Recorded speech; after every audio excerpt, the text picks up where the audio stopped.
Staying at home and being in quarantine means to disconnect with people outside. We might be disconnected with people outside, but never disconnect with Jesus inside. Stay connected right here on Let's Pray Pilipinas, live in Cebu.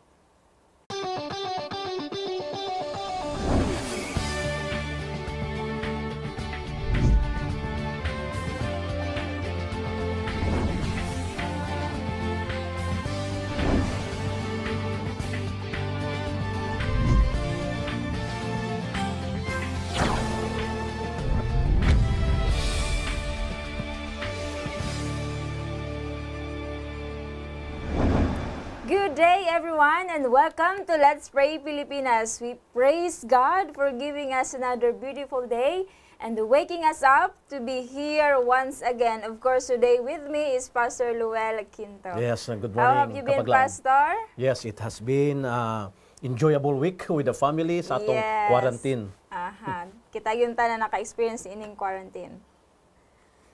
Here in Let's Pray Pilipinas, mga kapaglaom, you don't have to pray alone.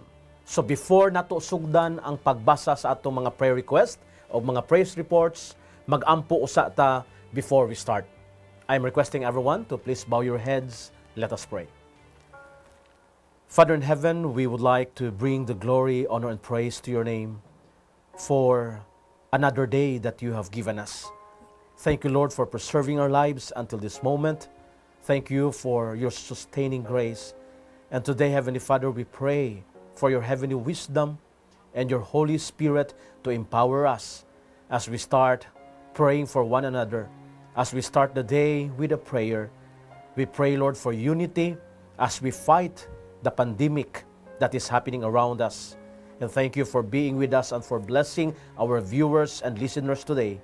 We ask this in the loving name of Jesus, we pray. Amen. Amen. Thank you for that prayer, kapaglaom Pastor. Mga kapaglaom, once again, welcome to Let's Pray Pilipinas. And you are watching, if you are watching GSAT at Channel 37, mga kapaglaom, happy morning din ha kaninyo. And of course, kung naaka mo sa ato ang local channel, Channel 25 din sa Sugbo. And of course, kung kamo nagalantaw sa inyo hanga mga FB Live, mga kapaglaom, just search Let's Pray Pilipinas sa wala pa naka-connect, no? Maayong adlaw din ha kaninyo ug malipayon kami nga mag-ampo kauban ninyo ni ining adlaw ug hinaot kitang tanan ma-bless sa atong mensahe nga atong mapaminawan today. Yes, mayong buntag kaninyong tanan diha sa atong mga Cebuano speaking people. Mayong aga diha sa mga taga Iloilo, taga Panay Island, mayong aga sa inyo da tanan kag sa mga Ilonggo speaking people naton diha sa Negros Occidental Conference kag sa tanan-tanan nga naga-tan-aw sa aton karon. Good morning to all of you throughout the Philippines and even abroad. And I would like to remind our viewers that you can watch this Let's Pray Pilipinas during Saturday also from 7:30 to 8:30 and replace that is in the morning and in the evening 7 to 8 p.m. Of course, mga kapaglaom, kung doon na may mga prayer requests or praise reports na gusto ninyo ipadinha din sa Let's Pray Pilipinas, palihog, i-text lang na atay mga hotline numbers nga makita sa inyo nga TV screens, no? Alang sa smart, akong basahon 0929-3441-777. Kung kamo nagamit og Globe, mga kapaglaom, doon na po na 0916-5574-777. Palihog, mga kapaglaom, pwede nyo na i-text, pwede po mo matawag ni ining orasa, pwede po rin nyo na i-chat kung kamo nagalantawag FB Live, no? So, palihog specific ang inyong hanga name, kung asa mo dapita, and ang inyong hanga prayer request. Yes. And of course, kung confidential pastor, pwede po nila butangan o confidential. Yes, and we will pray for your confidential prayer request offline, no? Yes, that's ato na siyang pagkaampuan sa gyapon, pero dili din sa atong program. Amen. Sa atong sugdan, mga kapaglaom, sa pagbasa ang ato ang mga prayer request. Atong first batch of prayer requests, nagpaampo si Inday Arambala, no? Alang sa iya nga asawa, mga kapaglaom, tungod kay nagataas ang iya nga BP pastor o nagalipong pod siya. Kini taga Bohol, mga kapaglaom, sa atong tabangan og pagampo si kapaglaom Inday Arambala, and of course ang sender nato nga si 5637 alang nga siya nga husband, no? Nagpa-apil po siya pag-ampo din ha sa Cotabato. Nga dili maayo ang iyaha nga paminaw, nagasakit iyahang ngipon mga kapaglaom sa atong tabangan og pag-ampo og kini si Brother Jolito Pakigbaw, no? Sa atong tabangan og pag-ampo si kapaglaom Jolito, and of course ang atong sender nga si 7241 nagpa-apil siya pag-ampo din ni Pastor ang siya nga unta nga wala ra natakdan iyaha nga asawa tungod kay niagi daw kini sa Clark. Siguro the past week pa ni So na siya travel. na siya travel history and gi-quarantine siya for 14 days. We don't know kung pila na siya ka days karon sa iyahang quarantine ug nahalok sila pastor kay basin dunay virus sa iyahang o kung matakdan. Yes, possible no, pero atong i-pray nga Negative lang. negative lang gid ang resulta. So nagpaampuan na iyahang nga asawa. Nagol po siya pastor kay basin nag-asymptomatic po ang iyahang husband kay doon po tayong mga case nga asymptomatic lang. So atong i-pray ang pagpanalangin sa ato ang Ginoo. And of course, ang prayer requests ni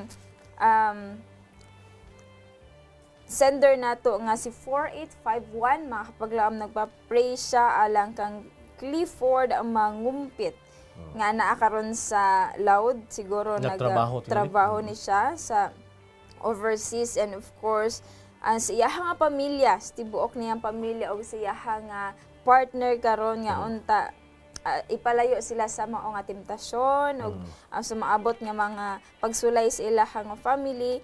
Of course iya pong manghod nga naapod sa dagat nga dili siya unta maayo lang iyang panglawas kanunay.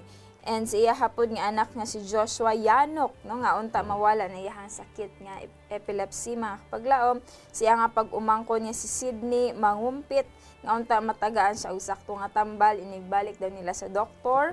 Siguro doon na ni siya yung mga balatian ng pastor. So atong i-pray. Iya pong manghod nga si Shireen, no, nga mangumpit nga unta mawala na iyang sakit sa goiter. And of course, sinato kalimtan ang prayer request ni kang Sister Salving. Nagpapi siya pag-ampo alang sa iyaha nga ginaantos nga balatian, wala man gihisgutan diri kapaglaong pastor apan nagabalik-balik daw sila sa hospital, no? So atong appeal mga prayer partners si Sister Salving.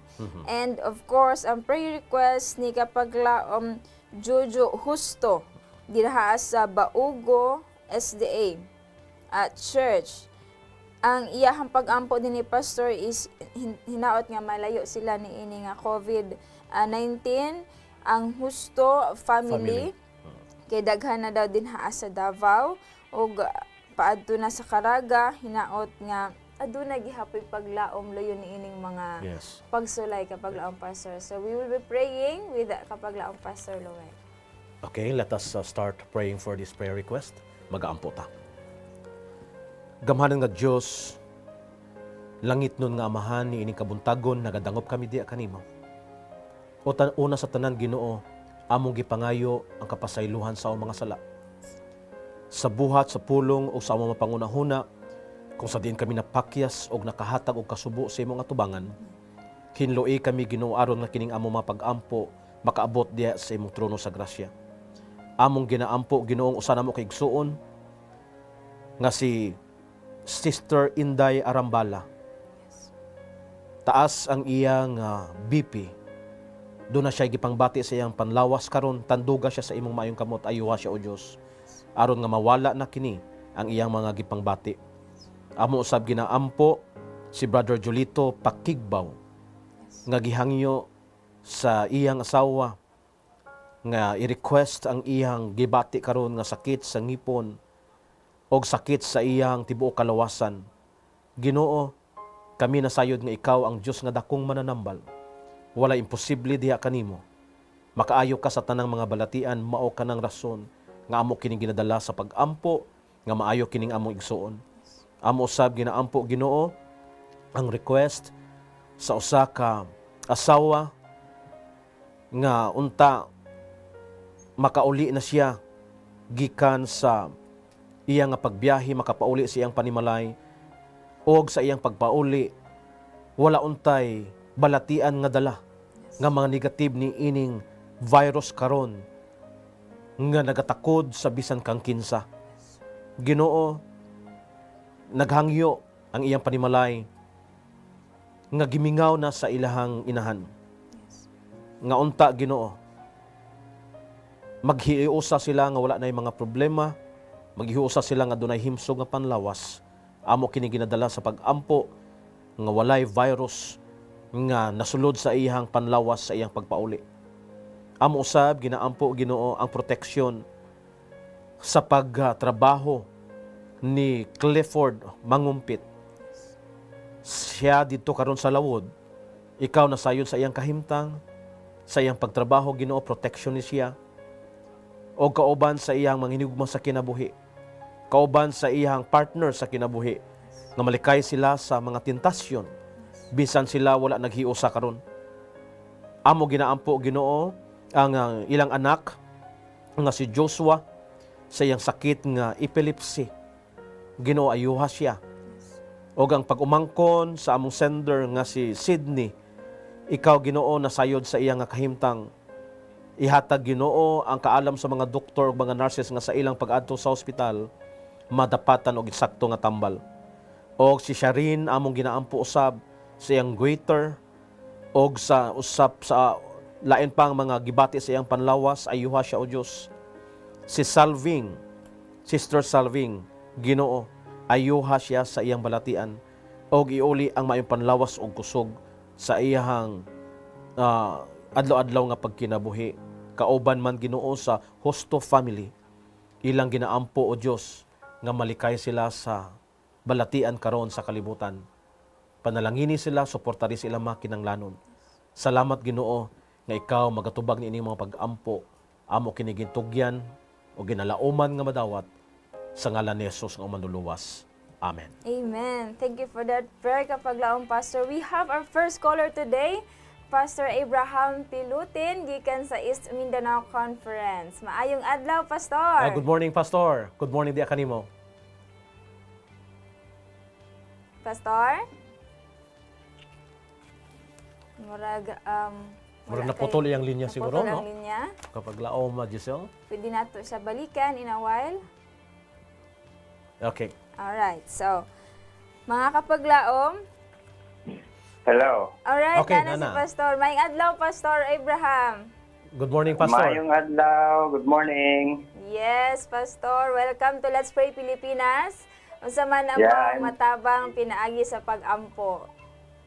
Yeah, watching, nagtanaw mi diri gikan sa Western Mindanao Conference, Wow. particularly sa Tabina District. Wow. Akong ipapil sa pag-ampo ang ato mga kaigsunan nga naa sa kadagatan Mhm.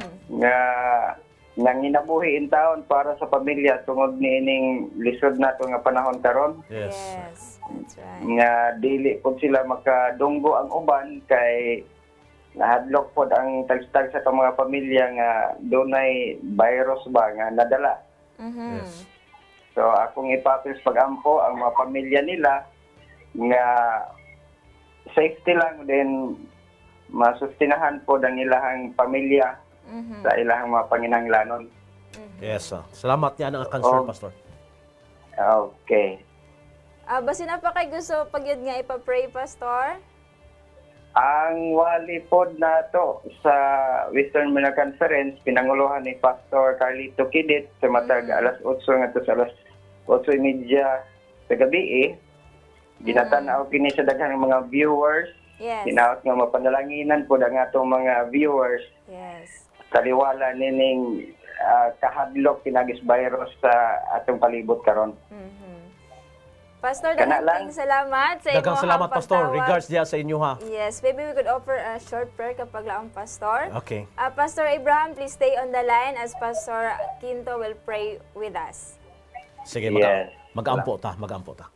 Gamanin nga Diyos, salamat, Ginoo, sa pagigugma sa relasyon nga imong gihatag sa matag usa kanamo, nga kami makatabang bisan pa sa mga pag-ampo sa among mga kaigsunan, mga higala nga naa karon sa mga kalisod nga mga sitwasyon nga ilang ginapang-atubang.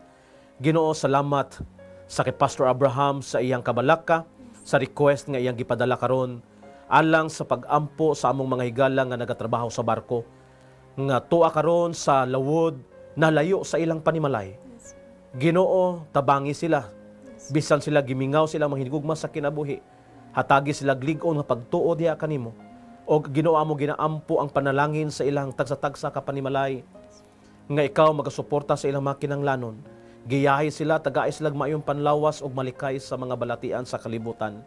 Ginoo, ikaw Ginoo magatabang sa ilang pagtrabaho, sa ilang mga source, sa ilang income, labi na sa karon sa panahon sa kalisod. Hatagi sila sa ilang adlaw-adlaw nga mga kinahanglanon. Among ginaampo usab ang panimalay ni Pastor Abraham og sa iyang tibok nga distrito. Ikaw Ginoo magapanalangin sa tanang makigsuonan og magagiya kanila sa pag-angkon og lig-on nga pagtuo diha kanimo.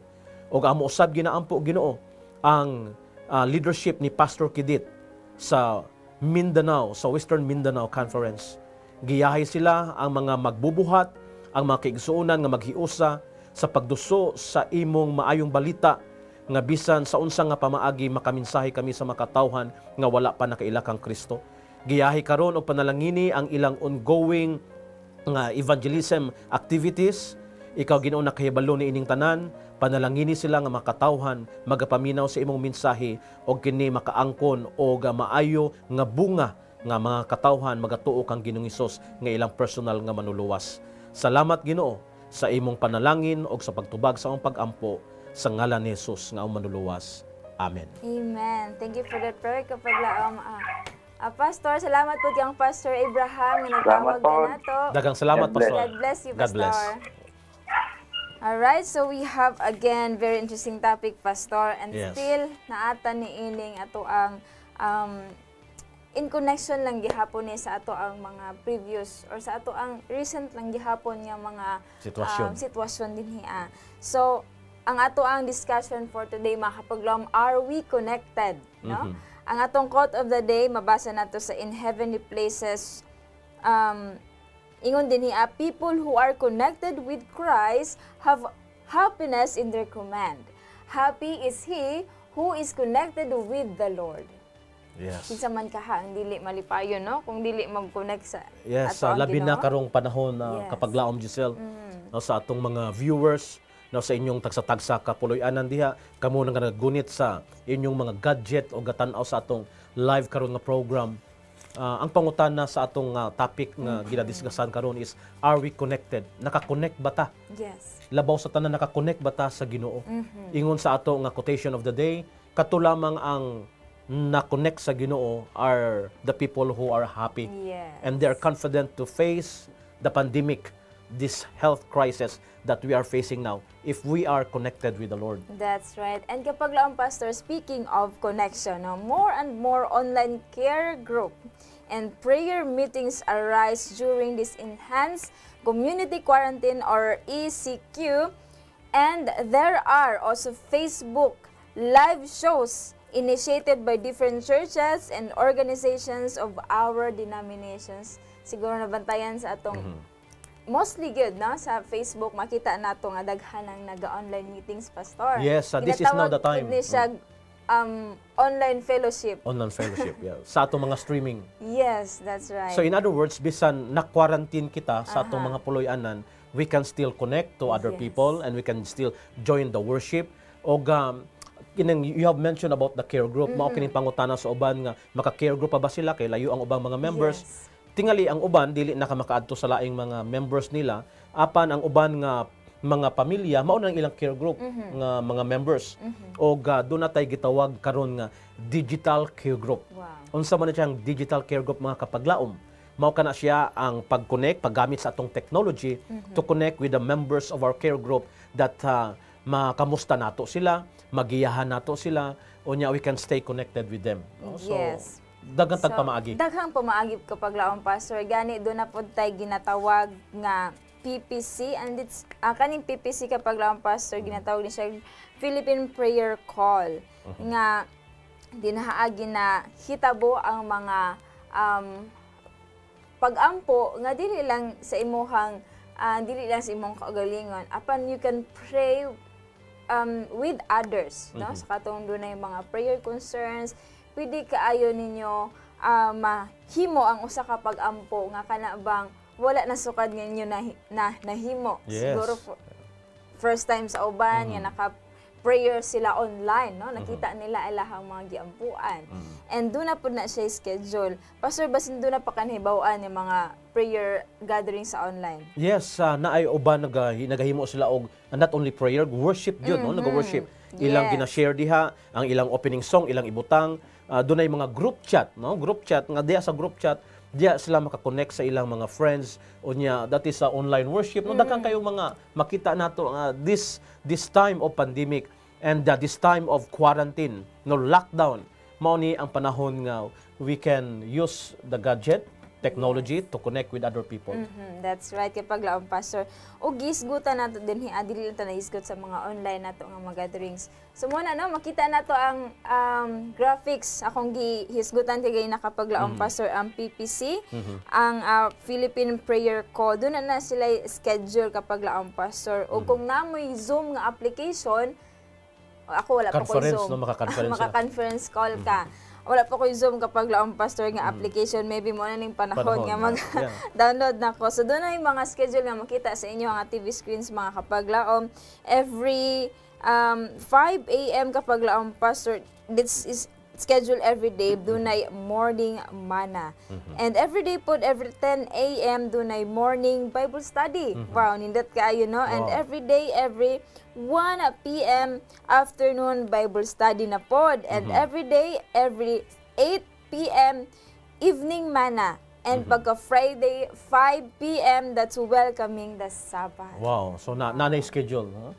So makasunod sila sa atong schedule. Wow, tinuod nga ang ato ang mga kapaglaom dili lang sila kanabang paminaw apan pwede po din sila mo participate kapag laom pastor, Wow. no? Nga in times of quarantine pwede din nato ma-maximize ang atong time, no? Pinaagi sa pag-ampo, pag-connect sa atong mga friends, sa ato ang mga neighbors or katong mga talag sa radyo kay nato mga connect sa ato ang online, no? So atong pag-isgutan kapag laom pastor nga unsa day ka importante ang kaning connection dili lang sa atong mga friends, dili lang sa atong mga higala nga kada bantalag sa lang kay nato ma-communicate apan connection nato sa atong Ginoo. Yeah, so that is what we call you are alone but connected. No? You are alone but connected to your friends, to your family members, unya most of all to Christ above. Yes. No, kay siya ang source of power. So if we connect always to the Lord, we can have the power to face this pandemic. Wow, gihisgutan ni Pastor, abide in Christ as the branch abides in the vine. Wow. So drawing sustenance from the vine, you will be a flourishing branch and will bear much fruit to the glory of God. Kung mo abide lang kita sa Ginoo, we could able to bear much fruit mga kapaglaom and unexpectedly mas mutubo pa gyud ang atong espirituhanon. Yeah, Paglaom, that's true. Pastor. That's true. So basin doon na pa ka ikadugang kapag Yes, ang pastor. kanang kung mahunong man ang mga lihok nato sa palibot, Yes. no, nag-stop na atong mga establishment, mga business establishment, entertainments, but ang ato nga connection sa Ginoo is unlimited. Wow. So this is the good news, my dear friends. Have you stayed connected during these times, or are we staying in our homes, not making the best of the time God has given us to connect with Him? So mga higala, this is now the time to pray. This is now the time to connect to the Lord because we have an unlimited access to our Heavenly Father in heaven.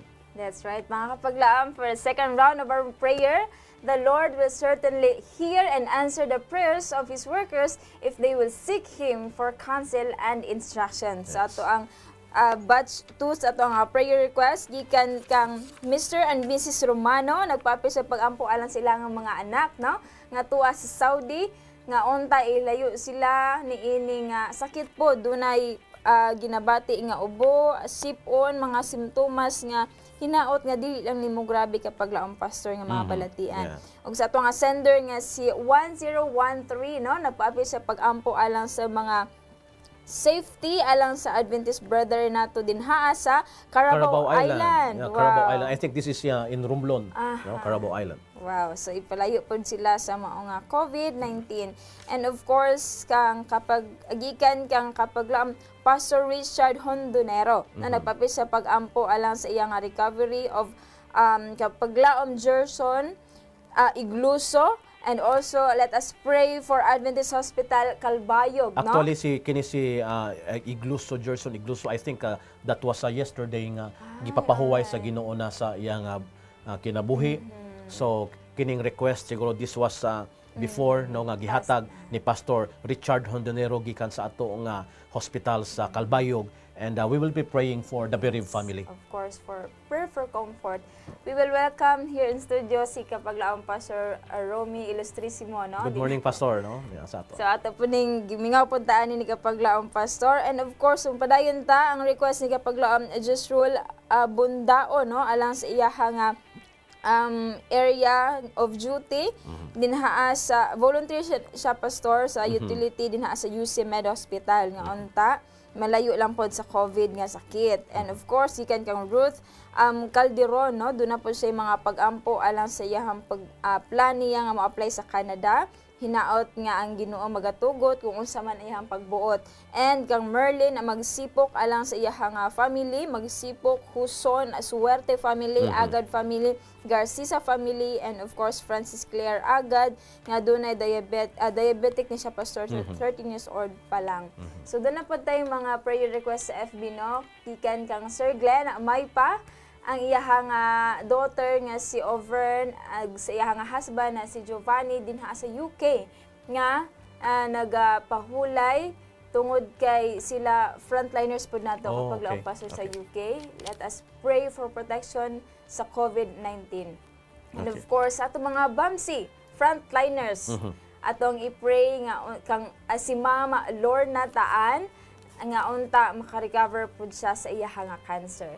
And let us pray for David Putusik, no? Para sa iyang recovery ka Ma'am Iting Taroy, Segundos family in Kugon, no? Mga frontliners nato si Brother Temis and his team dinha sa Greece. I think Pastor, we could offer a short prayer alang sa summary sa ato ang mga prayer request. Okay, sige. Let us bow our heads for a word of prayer. Father in heaven, we come to you this early part of the day again to pray for these brothers and sisters who send their request for you. Yes. Lord, ikaw na kahibalo sa ilang mga kahimtang karon. Ikaw kahibalo sa ilang panlawas. Among ginaampo kini silang tanan nga imong tandugon ang ilang panlawas, imong maayong kamot kay ikaw ang Dios nga dakong mananambal. Ginoo, tagaan nimo protection ang mga nagapangayo sa protection gikan sa pandemic, gikan sa virus karon. Tagaan nimo kaayuhan ang mga kaigsunan namo nagpangayo og kaayuhan og abo usab ginaampo ang bereaved family ni Pastor Randy Igluso. Ikaw Ginoo sayon sa ilang kahimtang karon, comfort them, Heavenly Father.